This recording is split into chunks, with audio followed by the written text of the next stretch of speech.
नमस्कार स्टूडेंट्स। हिंदी में हम थर्ड चैप्टर की थर्ड पोएम की एक्सरसाइज कर रहे हैं। लास्ट में हमने एमसीक्यूज, फिलिंग द ब्लैंक्स और 1 लाइन आंसर किए। आज हम करेंगे 2-3 लाइन आंसर और 4-5 लाइन आंसर। 2-3 लाइन आंसर में फर्स्ट क्वेश्चन है, कविता के अनुसार अब तक किन चीज़ों का बंटवारा हो चुका है।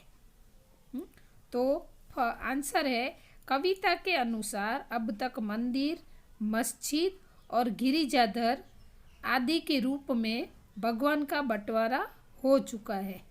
वापस से बोलो कि कविता के अनुसार अब तक मंदिर, मस्जिद और गिरिजाधर आदि के रूप में भगवान का बंटवारा हो चुका है।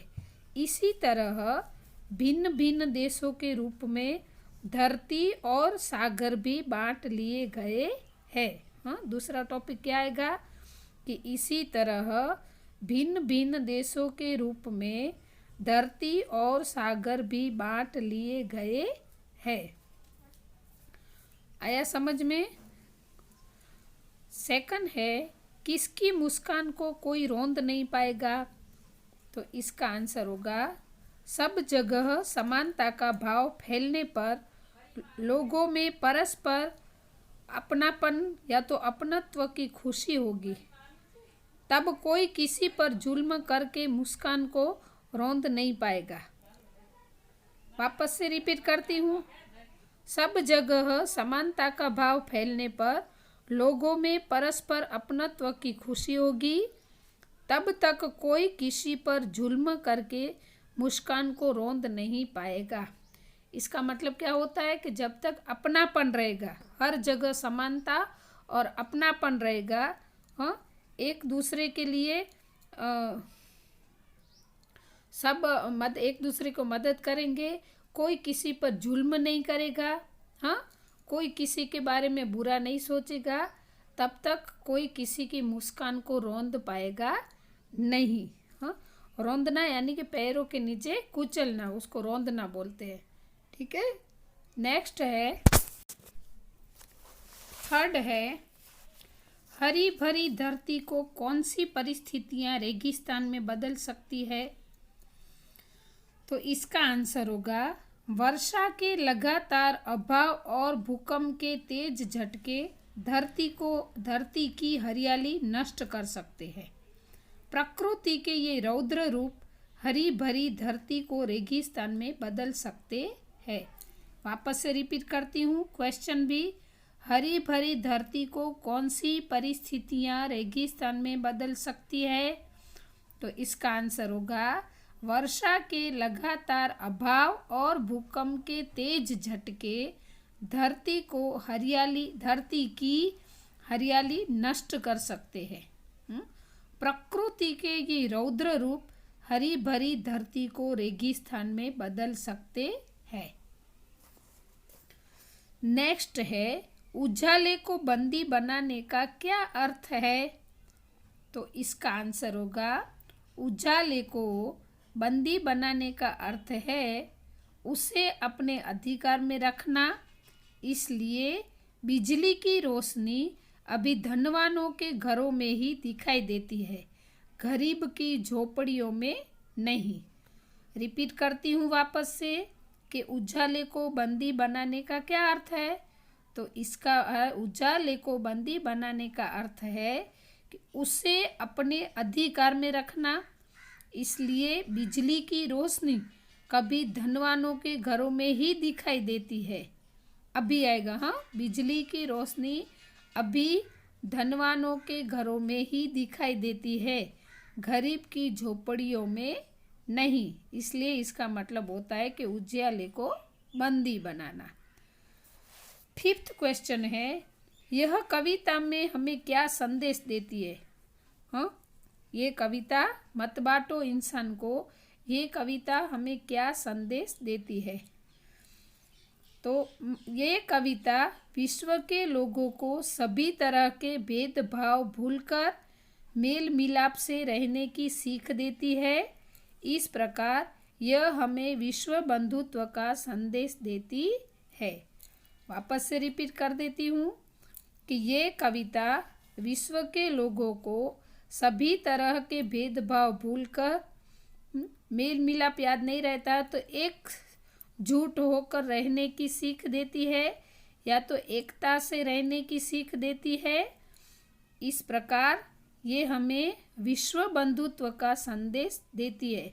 मतलब पूरा विश्व एक परिवार है और पूरे विश्व में रहने वाले लोग आपस में भाई भाई है, ऐसा संदेश देती है ये कविता। आया समझ में? तो ये थे 2-3 लाइन आंसर। अब हम करेंगे 4-5 लाइन आंसर। 4-5 लाइन आंसर में फर्स्ट क्वेश्चन है, इंसान को बांटने का अर्थ क्या है? तो इसका आंसर है, इंसान को बांटने का अर्थ है सभी मनुष्य को समान दृष्टि से न देखना। हाँ, फिर ऊंच नीच, जाति पाति, गोरा काला आदि भेद करके लोगों में नफरत की भावना पैदा कर दी गई है। सभी मनुष्य के रक्त में एक जैसी लालिमा तथा भावनाओं पर ध्यान दिया है तथा एक जैसी भावना को अनदेखी करके उनके बाहरी स्वरूप पे ध्यान दिया गया है। रिपीट कर देती हूँ कि इंसान को बांटने का अर्थ है सभी मनुष्यों को समान दृष्टि से न देखना, ऊंच नीच, जाति पाति, गोरा काला आदि भेद करके लोगों में नफरत की भावना पैदा कर दी गई है। सभी मनुष्य के रक्त में एक जैसी लालिमा तथा भावनाओं पर ध्यान दिया है तथा एक जैसी भावना को अनदेखी करके उनके बाहरी स्वरूप पे ध्यान दिया गया है। हाँ, ये तो इंसान को बांटने का ये अर्थ है। सेकंड है, लोगों ने भगवान को किस प्रकार बांट लिया है?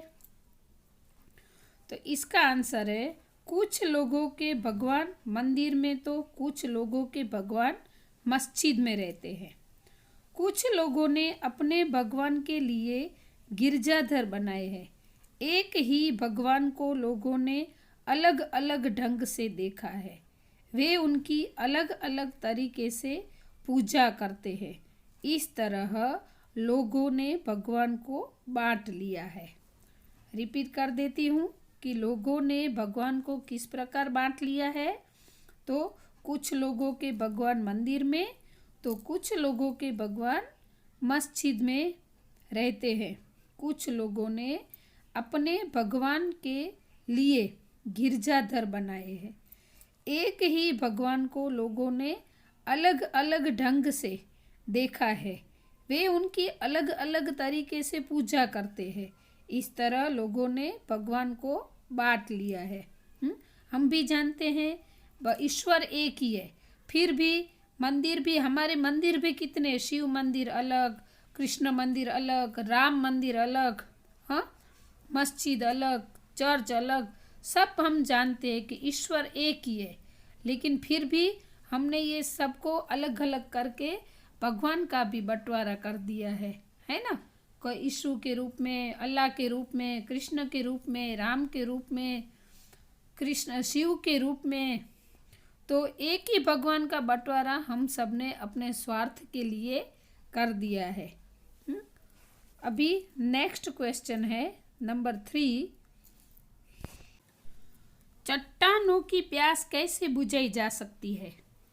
तो इसका आंसर है, चट्टान का अर्थ है पत्थर। लोग भेदभाव के जुल्म सहते सहते पत्थर जैसे कठोर बन गए। हमें उसके सबके साथ समानता का व्यवहार रखना चाहिए। इतना वापस से रिपीट कर देती हूँ कि चट्टान का अर्थ है पत्थर। चट्टान यानी कि पत्थर। तो लोग हैं ना, वो ऊंच नीच, जाति पाति, ये सारे भेदभाव और ये जुल्म सहते सहते पत्थर जैसे कठोर बन गए हैं। फिर हमें सबके साथ समानता का व्यवहार रखना चाहिए, समानता की भावना रखनी चाहिए, जो हम नहीं रखते हैं। तो इसका मतलब कि पत्थर, चट्टानों की प्यास, तो ऐसे पत्थर जैसे लोगों की प्यास कब कैसे बुझी जा सकती है, ये इसमें बताया है। तो हमें सबके साथ समानता का व्यवहार करना चाहिए, फिर उसके साथ अपनापन देना चाहिए, मतलब उसको आत्मीयता से व्यवहार उसके साथ करना चाहिए, अपनेपन की भावना हो ना, ऐसा उसके साथ ऐसे रहना चाहिए। फिर इस प्यार का शीतल जल लेकर चट्टान की प्यास बुझाई जा सकती है। मतलब उन लोगों को हम हमारे प्यार का शीतल जल देंगे ना, प्यार रूपी शीतल जल, तो ही ऐसे चट्टान जैसे कठोर लोगों की प्यास हम बुझा सकते हैं। एक बार फिर से बोलती हूँ कि चट्टान का अर्थ है पत्थर। लोग भेदभाव के जुल्म सहते सहते पत्थर जैसे कठोर बन गए हैं। हमें सबके साथ समानता का व्यवहार करना चाहिए, अपनापन देना चाहिए, और इस प्यार का शीतल जल लेकर चट्टान की प्यास बुझाई जा सकती है। अभी नेक्स्ट है व्याकरण सेक्शन है, जिसमें हम शब्द समूह करेंगे। तो व्याकरण में शब्द समूह के लिए एक शब्द फर्स्ट है गिरी को धारण करने वाला, तो इसका आंसर होगा गिरिधारी। गिरी को धारण करने वाला तो गिरिधारी। सेकंड है व्रज में निवास करने वाली स्त्री, तो इसका आंसर होगा व्रज नारी। थर्ड है शुभ समय, तो इसका आंसर होगा शकुन।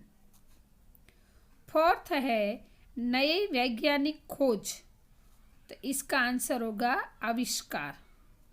फिफ्थ है पथ दिखाने वाला, तो इसका आंसर होगा पथदर्शक। सिक्स्थ है घर के आगे का खुला भाग, इसका आंसर होगा आंगन।